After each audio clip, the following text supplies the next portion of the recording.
કર્મ કરતા રહો, ફળની ચિંતા ન કરો. મહેનતનું ફળ મીઠું જ મળે છે. માથે ચોટલી બાંધવી, આ તમામ સુવિચારો કહેવતોમાં સાર આકરા સંઘર્ષનો જ છે. મહેનતનો કોઈ વિકલ્પ નથી હોતો. પરિશ્રમ કરનારાને તેનું ધાર્યું પરિણામ મોડું તો મોડું મળતું હોય છે. આ બધી વાતો સ્કૂલ કોલેજોમાં અભ્યાસ કરતા વિદ્યાર્થીઓને સવિશેષ કહેવામાં આવતી હોય છે, પરંતુ આ ખાલી કહેવા માટેના સુવિચારો નથી, તે વાસ્તવિકતા છે, જેની સાબિતી આપે છે દુનિયાની સૌથી મુશ્કેલ ગણાતી સિવિલ સર્વિસ પરીક્ષાના પરિણામો. સંદેશ વિશેષમાં વાત એવા તારલાઓની, જેઓએ ફક્ત મહેનત કરી છે, સંઘર્ષ કર્યો છે. વારંવાર તેઓ નિષ્ફળ નીવડ્યા છે, પરંતુ ક્યારેય તેમને કોઈ બહાના નથી આપ્યા. ગમે તેવી વિષમ પરિસ્થિતિ હોય, પરંતુ જ્યારે લક્ષ્ય નિર્ધારિત હોય ત્યારે સફળતાના દ્વાર ખુલી જ જતા હોય છે. મહેનતનો કોઈ વિકલ્પ હોતો નથી. જે સફળતાનું લક્ષ્ય રાખે છે અને સંઘર્ષ કરી જાણે છે, તેની પાસે કોઈ બહાના હોતા નથી. અને આ વાત સાબિત કરી છે ઉત્તર પ્રદેશના પવનકુમાર નામના યુવાને. ટીવી સ્ક્રીન પર દેખાઈ રહેલા આ યુવાનને જુઓ. તેના ઘરમાં એર કન્ડિશન તો દૂર રહ્યું, માથા પર પાકી છત પણ નથી. કાચા મકાનમાં રહેનારા પવનકુમારના માતા પિતા મજૂરી કરીને ગુજરાન ચલાવે છે. ઘરમાં ગેસનો બાટલો નહીં, તેના કારણે મા ચૂલા પર રસોઈ કરવા મજબૂર છે. ઉત્તર પ્રદેશના બુલંદ શહેરના યુવાને યુપીએસસીની પરીક્ષા પાસ કરીને ના માત્ર પોતાનું પરંતુ પરિવારનું સ્વપ્ન સાકાર કર્યું છે. કાચા મકાનમાં રહેલા પરિવારની આંખમાં એક સ્વપ્ન હતું કે મારો દીકરો સરકારી અધિકારી બનશે, અને તેના માટે તેમણે દિવસ રાતની તનતોડ મહેનત કરી. પરીક્ષાની તૈયારી માટે દીકરાને દિલ્હી મોકલ્યો. सर, मेरा जो पहला अटेम्प्ट था वो मैं उसमें फुली प्रिपेयर्ड नहीं था, वो मैंने बस दे दिया था, तो उसमें मेरा प्रीलिम्स भी नहीं हो पाया था. लेकिन मेरा जो सेकंड अटेम्प्ट था उसमें मेरा प्रीलिम्स हुआ, मैंने मेंस लिखा, लेकिन मैं इंटरव्यू के लिए क्वालिफाई नहीं कर पाया. सर, उस टाइम मैं बहुत निराश था. मैं एक्चुअली मैं रो रहा था, मतलब मैं क्राई कर रहा था. मेरी माताजी से मैं बात कर रहा था, मैं एकदम रो रहा था. मैं परेशान था कि मेरे साथ ऐसा क्यों हुआ, मैंने काफ़ी मेहनत की थी. तो उस टाइम मेरी माताजी ने मेरी हिम्मत बढ़ाई कि कोई बात नहीं, इस बार नहीं हुआ, अगली बार आपका पक्का होगा. आपकी मेहनत अच्छी है, आप अच्छी मेहनत कर रहे हैं और हमको भरोसा है कि आप तैयारी कीजिए, हम आपके साथ हैं. પવનકુમારે ત્રીજા ટ્રાયલમાં યુપીએસસીની પરીક્ષા પાસ કરી છે. પવનકુમારના પિતા શ્રમિક છે તો માતા ગૃહિણી છે. પવનને 3 બહેનો છે. પવનને અભ્યાસ માટે મોબાઈલની જરૂરિયાત હોય તો અત્યંત સાધારણ આવક ધરાવનાર પરિવારે સેકન્ડ હેન્ડ મોબાઈલ ફોન લઈ આપ્યો, કારણ કે તેઓ નહોતા ઈચ્છતા કે તેમના પુત્રના અભ્યાસમાં કોઈ નડતર પડે. બસ આ જ સંઘર્ષ ત્યાગનું પરિણામ છે કે પવનકુમારે યુપીએસસીની પરીક્ષામાં 539મો નંબર મેળવ્યો. સંઘર્ષને યાદ કરતા માતાના આંસુ રોકવાનું નામ નહોતા લઈ રહ્યા.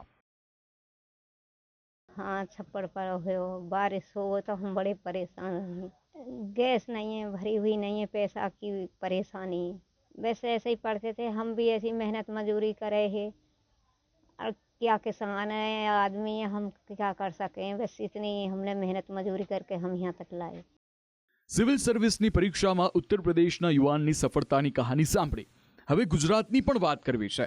ગુજરાતીઓના લોહીમાં વેપાર છે, એ વાત તો જગ જાહેર છે. પરંતુ ગુજરાત અને ગુજરાતીઓ માટે એક વિચારધારા મનાય છે કે યુપીએસસી કેડરની પરીક્ષામાં ઉત્તીર્ણ થવું તે ગુજરાતીઓના ગજા બહારની વાત છે. પરંતુ આ વિચારધારા સમય પસાર થતાં થતાં ખોટી પુરવાર થઈ રહી છે. વર્ષ 2023ના જાહેર થયેલા પરિણામમાં ગુજરાતના ઉમેદવારોએ ડંકો વગાડ્યો છે. રાજ્યના ઇતિહાસમાં પહેલીવાર એવી સુખદ ઘટના બની જેમાં એક સાથે 25 ઉમેદવારોએ સિવિલ સર્વિસની પરીક્ષા પાસ કરી.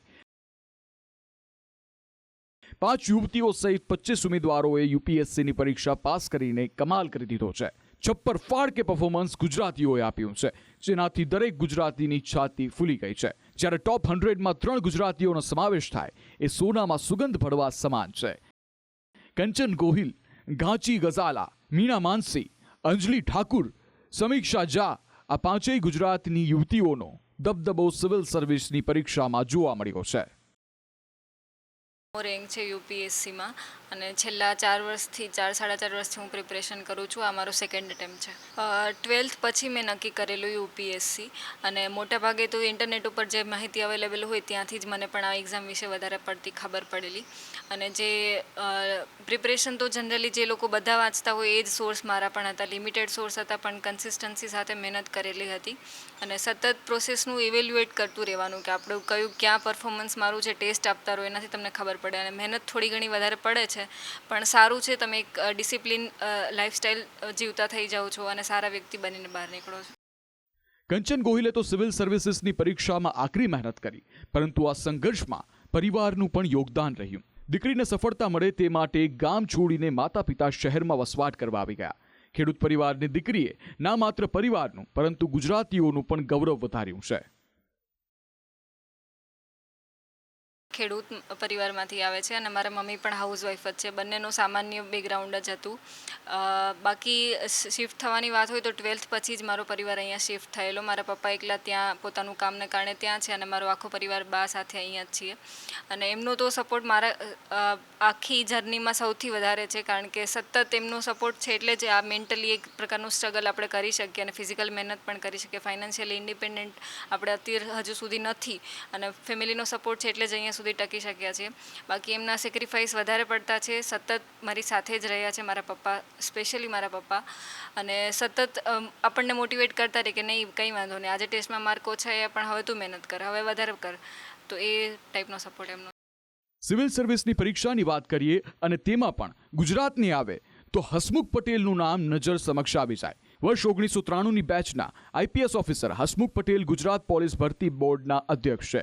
તેઓ સતત સોશિયલ મીડિયા પર સક્રિય રહે છે અને ગુજરાતના વિદ્યાર્થીઓ સિવિલ સર્વિસની પરીક્ષામાં આગળ વધે તેને લઈ પ્રયત્નશીલ જોવા મળતા હોય છે. પરીક્ષાની અંદર ગુજરાતમાંથી 2 આઈએફએસ, 1 આઈએએસ, 5 આઈપીએસ અને 5-7 આઈઆરએસ અધિકારી થશે. તમામને હું અભિનંદન આપું છું. અને 5 જેટલી દીકરીઓ પાસ થઈ છે, બરાબર. એમાંથી એક દીકરી જે છે 43મી રેન્કે પાસ થઈ છે, આઈએએસ થશે. બાકીની 2 દીકરીઓ આઈપીએસ થશે. અને 2 દીકરી એવી બેકગ્રાઉન્ડમાંથી છે. એક છે કંચન ગોહિલ જે ગીર સોમનાથની છે, એના પિતા છે ખેડૂત છે, માતા અક્ષર જ્ઞાન ધરાવતા નથી. બીજી છે ગજાલા ઘાંચી જે બનાસકાંઠાની દીકરી છે, એ પણ મધ્યમ વર્ગમાંથી આવે છે. અંજલિ ઠાકુર કે જેની 43મી રેન્ક છે, એ પણ મધ્યમ વર્ગમાંથી છે. અને સમીક્ષા ઝા એ પણ મધ્યમ વર્ગમાંથી છે. અને 5મી દીકરી જે આરસી મીના આઈએએસ અધિકારી છે, એમની દીકરી છે. એટલે આ સૌને હું ખૂબ અભિનંદન આપું છું. અને દીકરીઓની માતા પિતાને હું એમ કહું છું કે તમે તમારી દીકરીઓને આ બંધનથી મુક્ત કરો અને એમને આવી પરીક્ષાઓ આપવા દો. સંઘર્ષની કેડી પર કાંટા હોય છે, પરંતુ તેના પર જે દ્રઢ નિર્ધાર સાથે પસાર થાય છે તે જ સફળતાનો તાજ માથે પહેરી શકે છે. સિવિલ સર્વિસીસની પરીક્ષામાં ઉત્તીર્ણ થનારા ઉમેદવારો દેશના લાખો કરોડો યુવાનો માટે પ્રેરણા સ્ત્રોત સાબિત થાય છે. ના માત્ર સિવિલ સર્વિસીસની પરીક્ષા પરંતુ તમામ ક્ષેત્રમાં અથાગ મહેનતનો કોઈ વિકલ્પ હોતો નથી. સ્પેશિયલ રિપોર્ટ, સંદેશ ન્યૂઝ.